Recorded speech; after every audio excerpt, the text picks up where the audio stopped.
back in town, and everything has changed. I feel let down. The faces stay the same. I see shadows of who we used to be. I tried so slow through this memory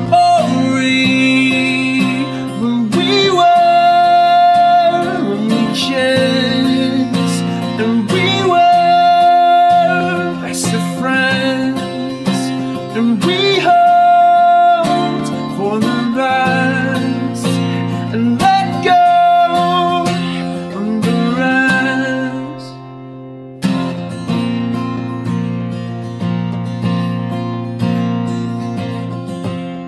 I heard myself say things I take back. Hello mga kababayan. So nandito ako ngayon sa Valenzuela. Pupuntahan ko dito, ito yung Fatima Shrine, no? Pupuntahan ko dito yung apartment na sinasabi ko na doon ako tumira nung college days ko. Of who will always be when I ride, try these roads made of memories. We were only kids, and we were best of friends, and we hoped for the best and let go of the rest. Shadows and regrets, let go from the rest.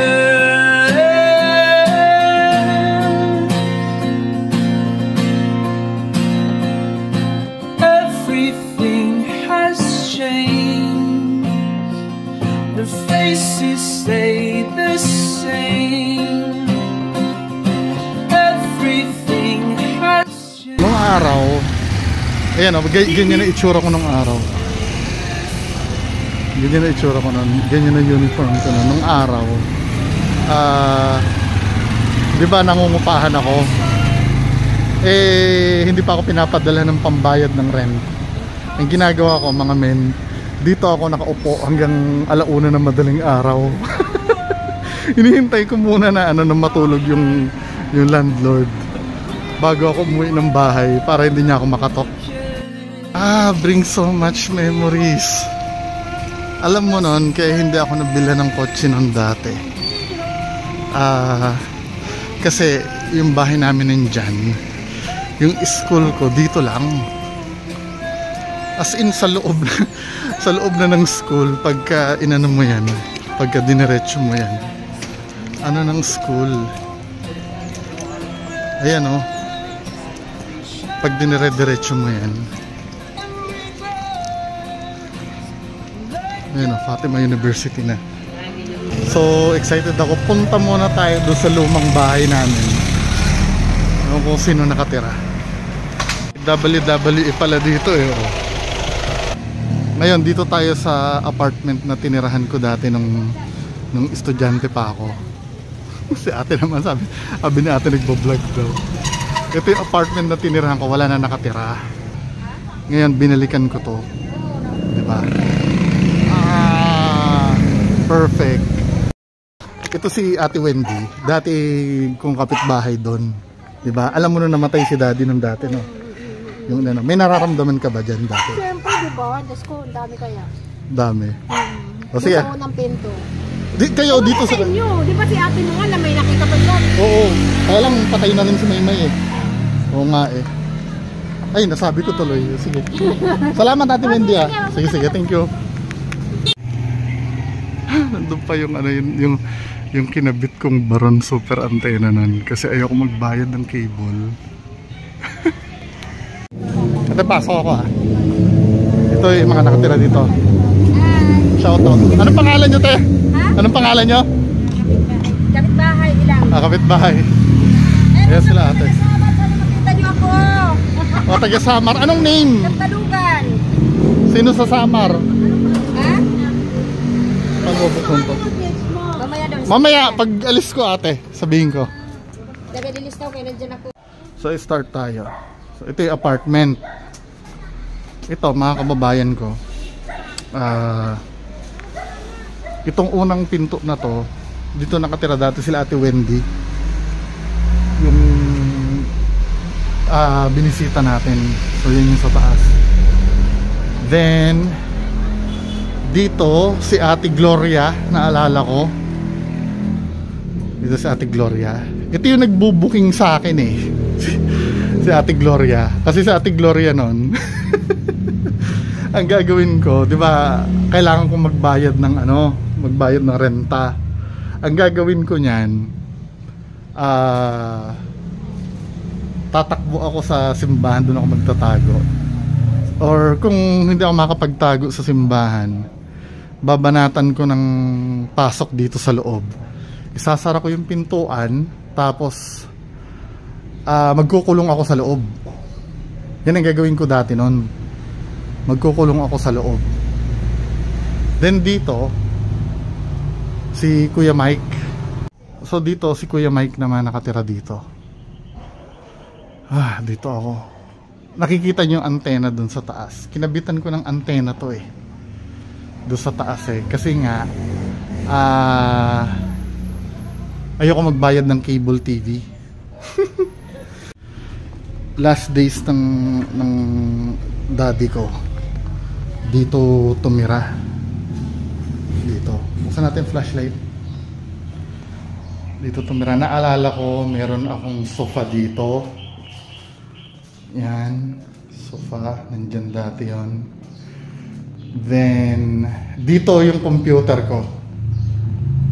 Ito, yung gitara ko. Dyan.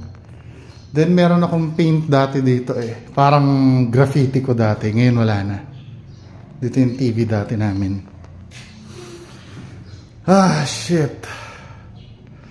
Dito ako nagkukulong nun. Naalala ko dati, nung kaming dalawa ng tatay ko dito, kasi nagkasakit yung tatay ko eh. Final days niya dito eh. Shit. Ako, pagkakaalam ko, tiles pa namin to eh. Yan oh. Tiles pa namin yan. Yan, yung green na yan. Last na tira ko dito, 2008. Yan, may mga kwento-kwento na rin dito, katulad ng kapatid ko. Ako, hindi ako, sige, natatakot akong konti. Ito pa, naalala ko, may kwento ako. Kasi si Ate Gloria dito sa kabila. 'Di ba? Ang may pagkakataon pa, mga kababayan, itong doorknob na to, naiwan ko yung susi dito sa loob. Kasi naiwan ko yung susi sa loob. Ito yung sabitan ng susi dito. Yan. Ngayon, galing akong school, papasok ako, hindi ko makapakapa yung susi. Pero naaninagan ko sa bintana yung susi nandito. Ang ginagawa ko, makikiusap ako kay Ate Gloria. Diba? Then, dito ako sa likod niya. Dito ako mag-over the backwood para makapasok ako dito sa likod. Bubuksan ko yung pinto. Yan o, dito naglalaba, laundry. Shit, daming memories dito, men. Dito ako natuto maglaba nun. Kasi anak mayaman ako dati eh. Nung namatay yung tatay ko, hindi ako marunong maglaba. Diba? Ang ginawa ko dito, maglalagay ako ng planggana dyan. Yung uniform ko na pang nursing, ilalagay ko doon, lalagyan ko ng detergent, aapak-apakan ko. Kasi hindi talaga ako marunong maglaba nun. Wala pa akong gamit nun kasi nga, di ba, galing kami sa crisis noon, wala akong washing machine noon. Yun, naalala ko, nawalan pa ako ng maid noon. Hindi ako sanay. Dito ako natutong magsaing ng magsaing ng bigas, magluto. Kasi as in wala talaga ako noon. Nung namatay yung tatay ko, samantalang yung mga kapatid ko noon, ang gaganda ng buhay. So, tour tayo sa taas. Tour sa taas. Dito sa taas. Alam mo nung araw, men, may nararamdaman ako mga yabag-yabag dito noon. Yung pagka gabi, pwede pa kaya to akyatin? Matibay-tibay pa naman.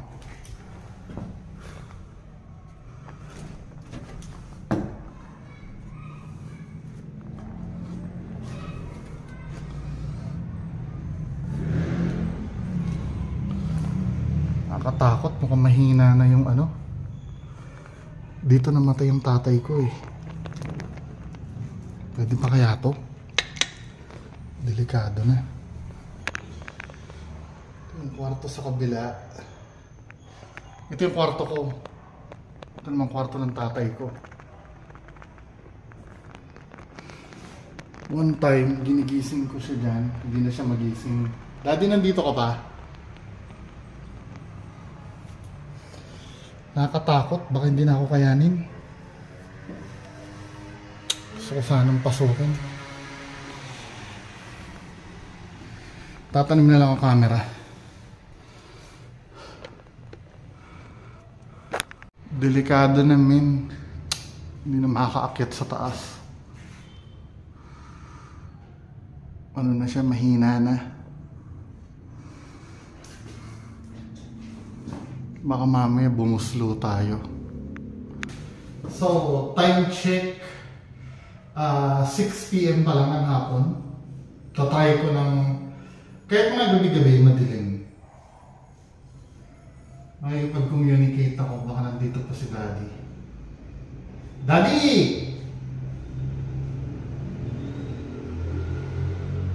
Daddy! Daddy, kain na tayo!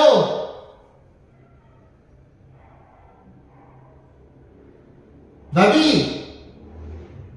Kain na! Gamot mo, nandito na!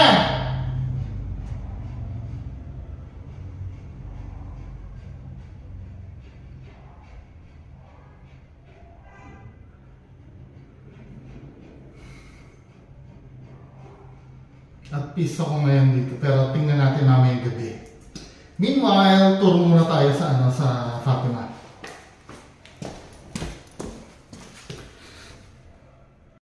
So, let's go. Tour muna tayo sa Fatima bago tayo kumain. Then, balik tayo dito mga gabi. Tatry ko mga 12 para intense yung ma-feel. Pero kung anong oras lang. Basta madilim. Gusto ko na madilim. So, dito tayo. Ito yung Our Lady of National Shrine of Our Lady of Fatima. So nung araw, ito wala pang harang to dati. Kapag papasok ako sa Fatima nun, pwede ako mag-skateboard. Pababa. Diba? Yan, madaming estudyante dito. Kaya nga na-attract akong pumasok sa Fatima kasi nga madali lang. Saka nung araw, usong-uso yung nursing noon. Nakiuso din ako. Tapos ito yung museo to dati eh. Para siyang museum dati. I don't know kung ano na to ngayon. Ayun, Museo de Valenzuela. Yan.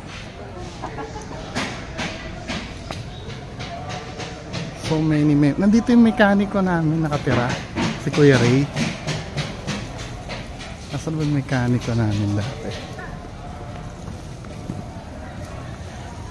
Dito nakatira yung dati eh. Ano na kaya to ngayon? Ay, Fatima na rin. Baka nabili na rin to.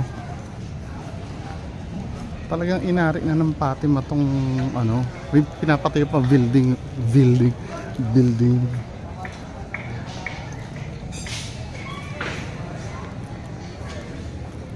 Anong ano to?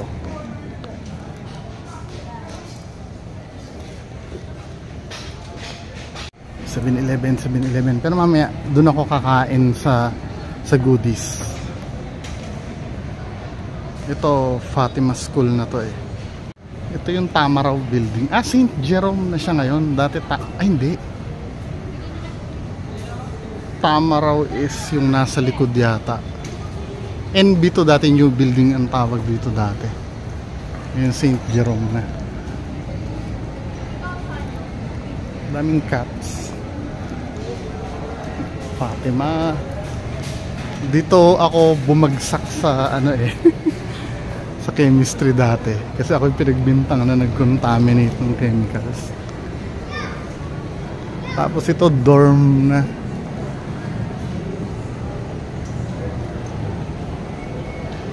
Dito lang ako nagbabike dati, no? Nag-skateboard. Sinara na siya ng Fatima. Parang inari na nila, no? Ang ganda.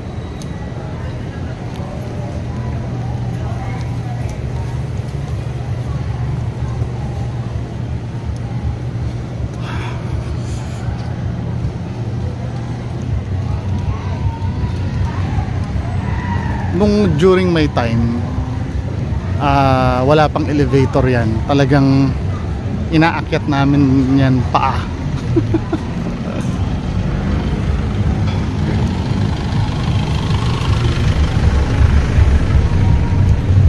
Dito may bagong building na. Sarap paging estudyante uli, no? Pero ang ano, ang medicine building doon sa may hospital, Fatima Hospital, ano to eh, campus lang to eh. I'm caught up in a life that I wish I could erase. I wanna disappear, wanna leave without a trace. I'm looking in the mirror but I can't see through the pain. So I take another pill and I hope it goes away.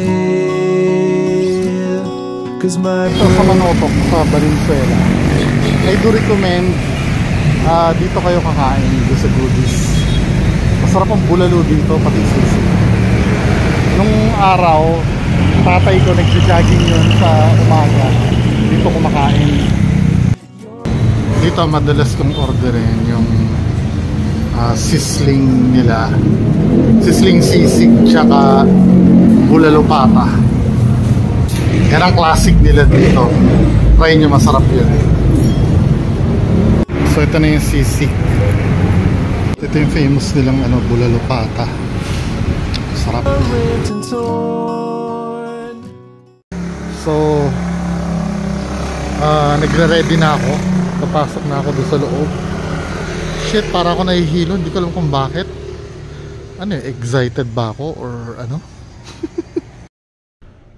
Hello, magandang gabi sa inyong lahat. Ngayon papasok na ako dito sa apartment. Yan, yun yung apartment na yan. Titingnan na natin kung anong itsura niya sa loob ngayon na gabi na. So ito na, papasukin na natin. Binuksan ko na yung pinto. So may dala ako ng siopaw tsaka tubig. Feels like home uli. Hello? Hello? Anyone? Daddy? May dala akong ano, may dala akong siopaw. Yung favorite mo sa goodies. Ito yung magiging trigger object natin, mga men. So, explore muna tayo. Sarado muna natin itong pinto. Fuck. Oh, shit. So ito yung likod. Dito yung mini dining area namin dati. Diyan sa lugar na yan dito. Diyan. Then naalala ko, kami pa yung nagpalit ng tiles nito eh.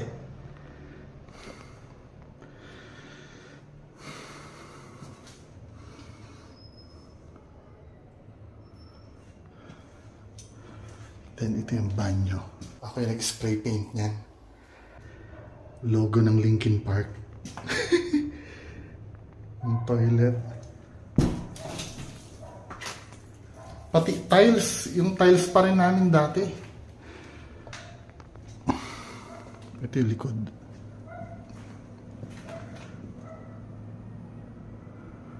Oh shit. Ngayon, tatry kong umakyat sa taas. Bulok na daw eh. Pero susubukan ko, tutungtong ako doon sa may beam. Gusto ko talaga umakyat sa taas.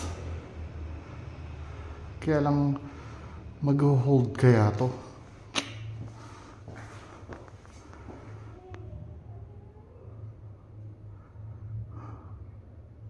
Kung may narinig kayo sa tao yun sa labas ha.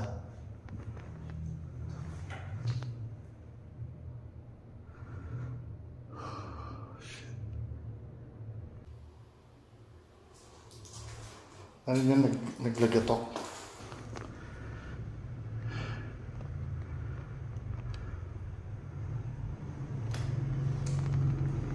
Walang tao.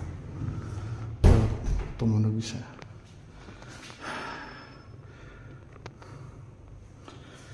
Sa ano, pagka halimbawa, wait lang. Pagka halimbawa ako nagde-debunk, parang yung halimbawa may tumutunog, tapos tumitingin akong ganun. Parang ano lang eh, sa akin okay lang eh. Yung hindi nakakatakot, pero pag nasa actual ka pala nakakatakot. Anyway, aakyatin natin si Daddy. Daddy! Daddy! Ang gawain namin dati ng daddy ko nun. Dito sa part na to, nandito kasi yung computer ko nun eh. Then, meron siyang parang lazy boy dito sa tabi ko. Nagre-research kami nun. Di ba daddy ano? Kala ko parang may naaninagan ako sa taas. Butas lang pala. Nagre-research kami tungkol sa Al-Qaeda nun. Di ba? Lahat ng mga pwede namin i-research nun. Kasi, bago pa lang ang internet nun dati. Hindi pa ganun kasikat dati. So, try natin umakyat.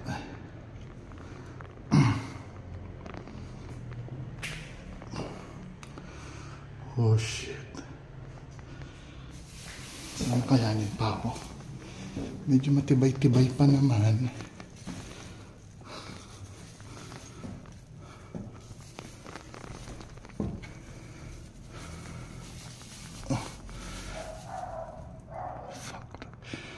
Takot ako doon sa ano ng aso.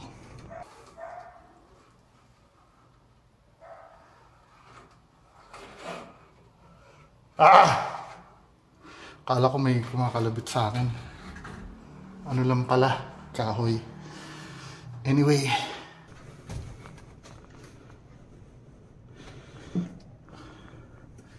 Kakayanin pa kaya ako nito?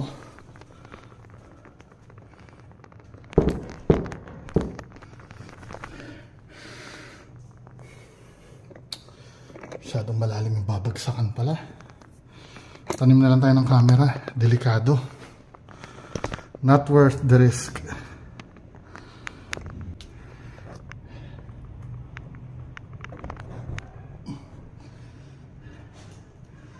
So, mga kababayan ko, iniwan ko yung camera doon. Daddy, ito yung ano mo ha. Ito yung tubig mo. Sorry, bawal sa'yo ang Coke. Diabetic ka.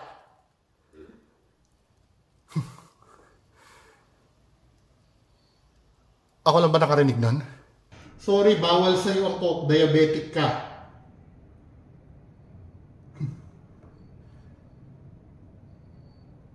Ako lang ba nakarinig nun? Sorry, bawal sa'yo ang Coke. Diabetic ka.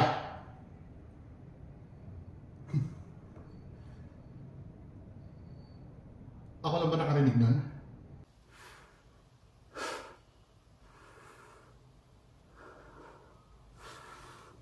Ito yung siopaw na favorite mo sa goodies. Kala mo nakalimutan ko na? Fuck, so dilim. Stay dito kasi kwarto ko na to dati eh. Diyan o. Makikita ba dito?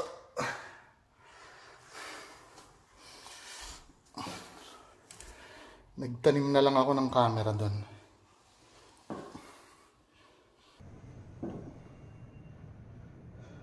Andiyan yung siopaw mo.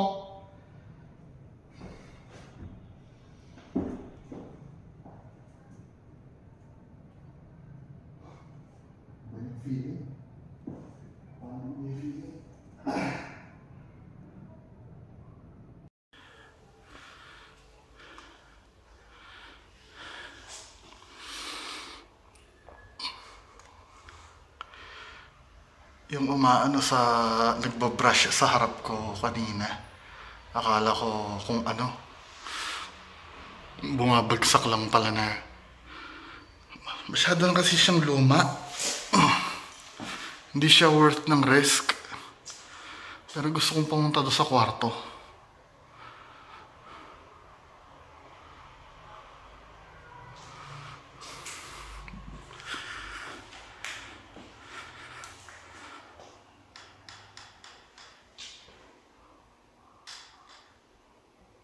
Narinig niyo yan? Parang nagtatap.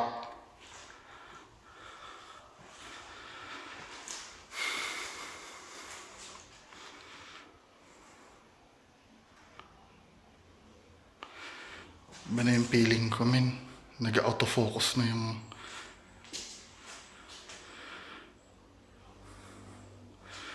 cold breeze.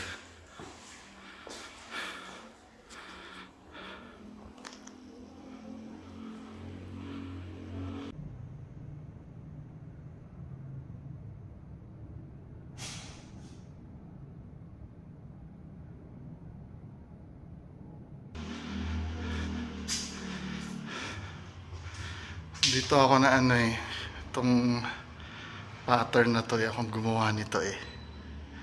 Proud na proud ako sa ginawa ko.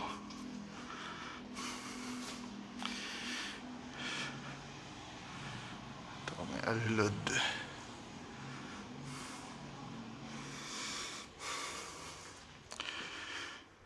Maayos to dati nun.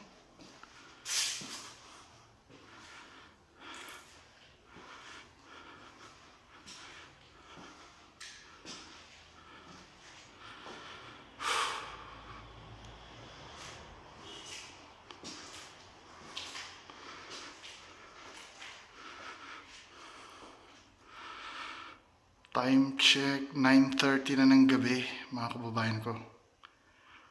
Daddy, di ka ba magpaparamdam dyan, men?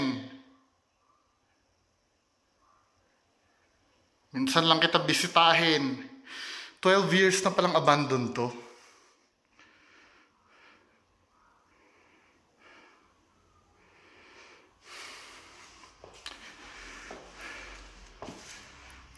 Miss na kita.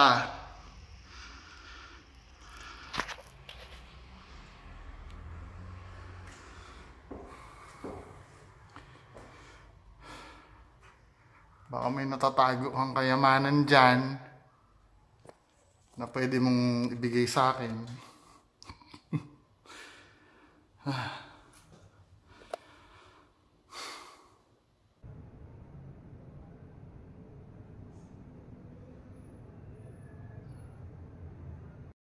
So, andito tayo ngayon. Nagtanim ako ng camera sa taas. Kasi doon sa kwarto na yun, doon namatay si Daddy. Yung one day, nagising na lang ako. Tinatawag ko siya para kumain. Pero hindi na siya sumasagot. Dinala namin sa hospital pero dead on arrival na rin.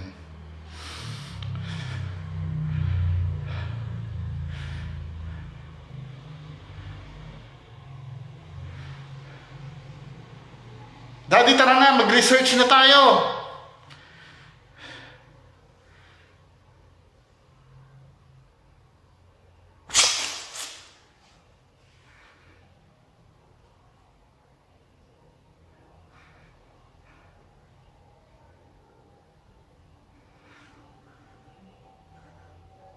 Narinig ba? Sa labas lang pala. Shit. Akala ko naman. Kasi may mga nagiinuman sa labas eh.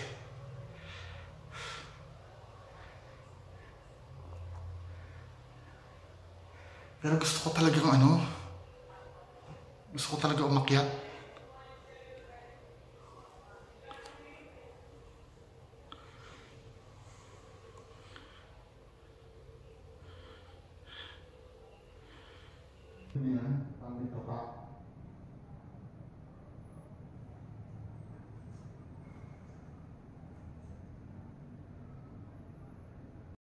Ay, akala ko kung nakita ko kasi mga kababayan ko, ito na naman.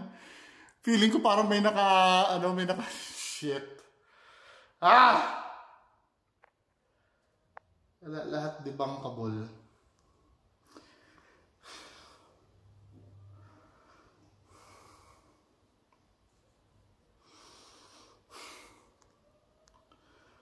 Nanginginig yung kamay ko.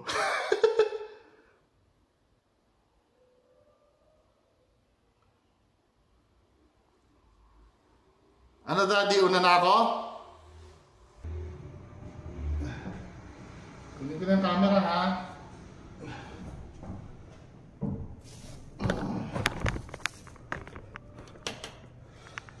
Dito sa kabila wala naman eh. Kasi kwarto ko tong kanan. So mga kababayan ko.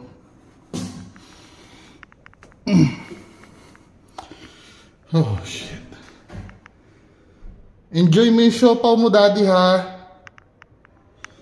From your son yan, with love. Kahit na hindi ako ang favorite mo nun. O nga pala. Kasama mo na pala si Maymay,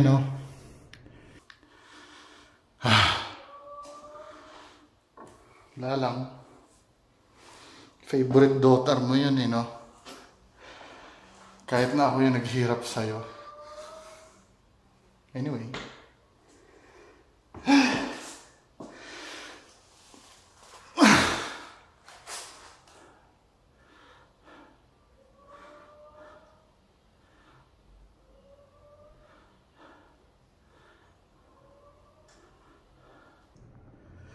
Na nakakagulat yung yung akala ko kung ano yung nasa labas.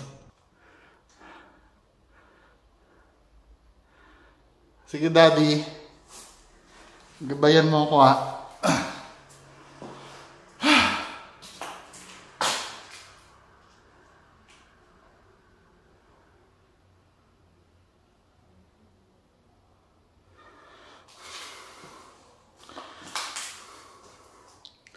Dalawa yung camera ko eh. Isa itong nakaharap at isa itong harap dyan.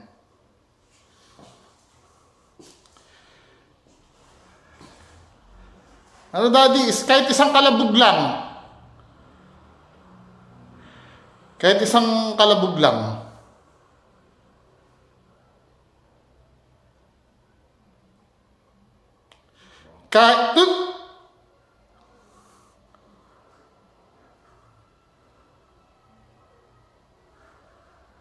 Men, dito sa loob ng galing ng bahay nangyari yun. Ang pagkakarinig ko, kanan ba? Kanan? Anong kanan?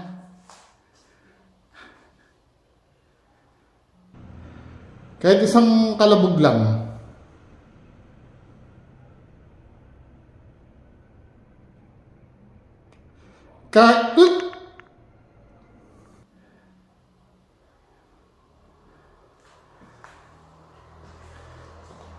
Anong kanan?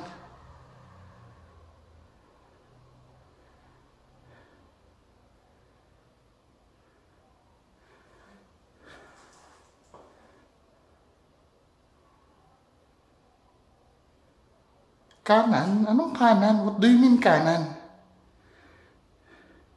Nakakapraning talaga yung ano. Gagayahin ko si Shaman Tope. Yung camera itatanim ng ganyan. Hindi, promise me, narinig ako kanan. What do you mean kanan?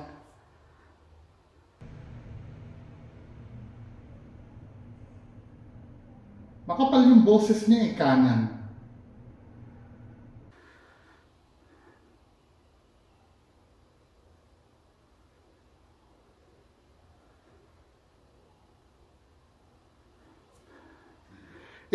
Oh shit! Oh shit!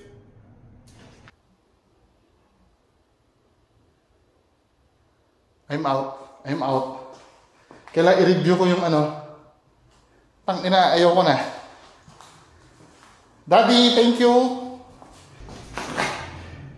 Thank you sa evidence. Oh fuck. Ayoko na.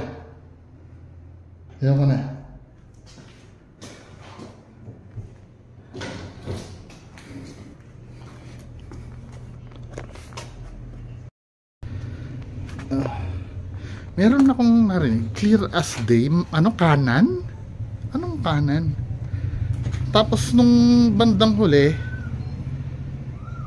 help or ano? Ang lamig, men, ang lamig. Super lamig. At least kahit paano nagkaroon ako ng closure ng konti. Wala pa kasi yung ano eh, yung shoutout nga pala kay kay Sir Flashlight Manila. Ganda ng flashlight na inano mo sa akin, na binigay. Then kay kay Sir Rafi Medina, hindi pa dumadating yung EMF, sayang nga eh. Pero feeling ko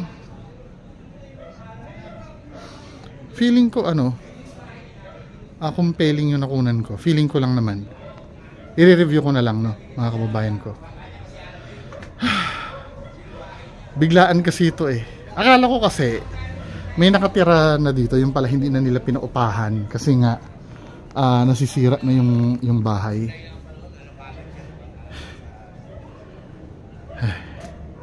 Anyway, ayan lang naman. Maraming salamat. Bye-bye. This television has a poison on its breath. This counterculture of both wicked lies and death. It makes my eyes bleed every time I turn around. Will they all be when I bring them to the ground? And I say, I'll walk for miles inside this pit of danger. A place where no one follows me. I walk alone.